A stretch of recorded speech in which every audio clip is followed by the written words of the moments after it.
I want to begin with a simple question. Where do we go from here? We just celebrated Easter last week. We talked about resurrection, about hope, about new life. But now it's a week later and life keeps moving. Kids, you still have school.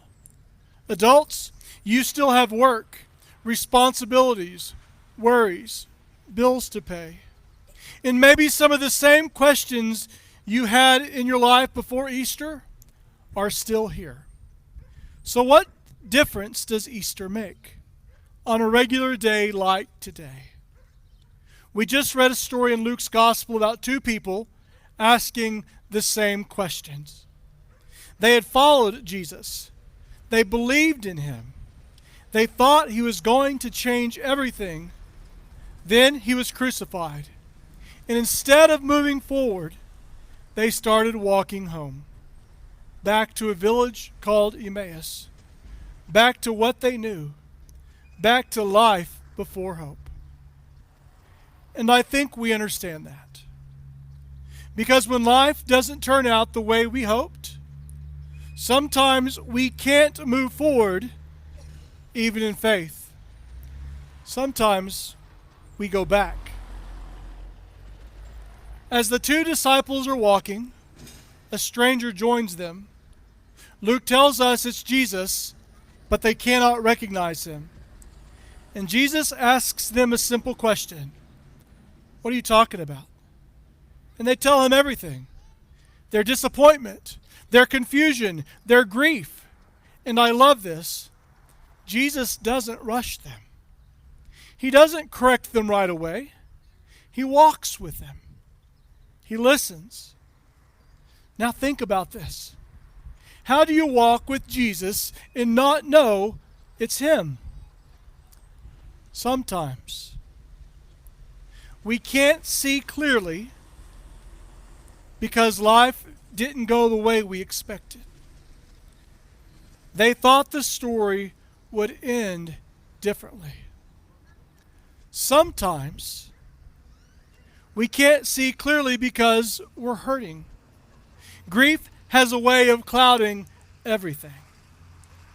And sometimes we can't see clearly because we're looking backward. They kept saying, we had hoped.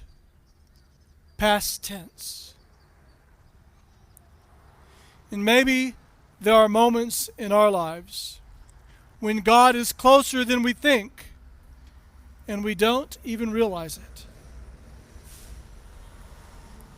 And I think that's especially true right now. Because this week, our community has been carrying real grief. We lost a young student, one of our 7th graders, last weekend. And also last weekend, we lost a young man, I believe 24 years of age. We have youth here today and families here today in our community who are hurting still, who are confused, who are trying to understand something that feels impossible to understand. And in moments like this, people sometimes say things trying to make sense out of it. Things like, where was God? Or even, is that person lost forever? I want to say this clearly and gently and truthfully. That is not the heart of God. When we look at Jesus, we never see him turning away from the broken. Never. Not once. Jesus always moves toward people in pain, toward people who are struggling, toward people who feel lost. In God's love, it's not fragile. It's not undone by our worst moment. It's not limited by our deepest pain. When Jesus said, "I lay down my life," he showed us a God who enters into suffering all the way to the bottom of it, so that there is nowhere we can go where God is not already present. Not even in our darkest moments, not even in despair, not even in death. So if you are here today and you are grieving, God is with you. If you are confused, God is with you. If you are hurting, God is with you.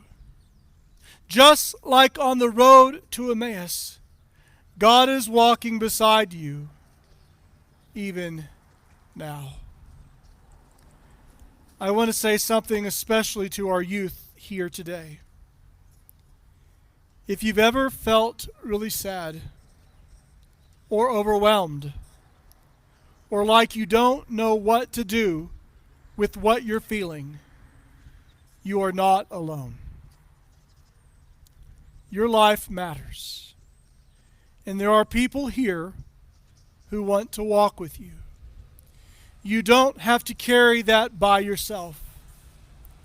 As we continue to hold space with Luke's story tonight, the two disciples walking with Jesus reach their home.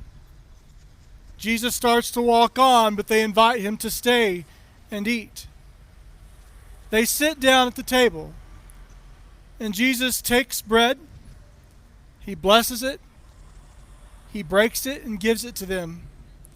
And suddenly, their eyes are opened. They realize he was with us the whole time, not far away, not absent, but right here. And what do? They get up. And then they run back to Jerusalem, back to community, back to hope, back to life. Because once they recognized that Christ was with them, they couldn't stay where they were. So maybe the question today isn't, do I understand everything? Maybe the question is, where might God already be walking with me? In my life, in my questions, in my grief, in my relationships. And today, you'll be invited to come and join us at the table, just like they did. Not because we have everything figured out, but because we trust that somehow Christ meets us here in something simple, in the breaking of bread. So where do we go from here?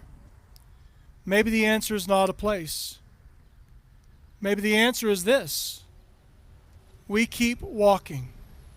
We keep walking with each other. We keep walking with God. And even when we don't recognize it, Christ is already walking with us. We practice an open table in our tradition. All people who love God are invited to join at this table. You are welcome at Christ's table, no matter where you are in life. So as you come to the table today, if you choose, hold this truth close. You don't go alone. You never have, and you never will. Amen.